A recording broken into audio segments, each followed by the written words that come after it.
जय हिंद दोस्तों। आज फिर से हम परिचय गणित कक्षा 4 का चैप्टर 3 का सवाल 7 नंबर का सवाल है, हम लोग कैसे बनाएंगे, जिसमें स्थानीय मान से संबंधित सवाल दिए गए।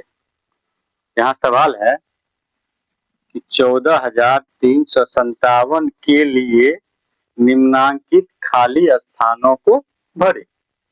अब यहाँ दे दिया है 5 का स्थानीय मान डैश है, 4 का स्थानीय मान डैश है, 300 स्थानीय मान वाला अंक डैश है, 3 और 5 के स्थानीय मान का अंतर डैश है। हम लोग स्थानीय मान कैसे निकालते हैं वो देखते हैं। चलिए, तो यहाँ पे पहले हम 5 का देखेंगे। यहाँ 5 है तो 5 का स्थानीय मान कितना हो जाएगा। हम लोग स्थानीय मान कैसे निकालते हैं, जिस संख्या को कहते हैं उस संख्या को हम लोग पहले लिख लेते हैं, उसके दाईं बगल जितना अंक होगा उतना जीरो। तो एक अंक है तो एक जीरो मतलब 50।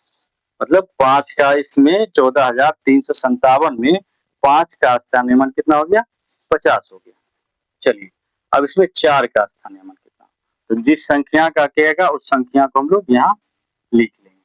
उसके बाद दाईं ओर देखेंगे कितना अंक है, 1 2 3, 3 अंक है तो इस पे 3 सुना देंगे, 2 3। ठीक है, कितना हो गया, 4 का स्थानीय मान 4000 है। मतलब 14,357 में 4 का स्थानीय मान 4 हो गया।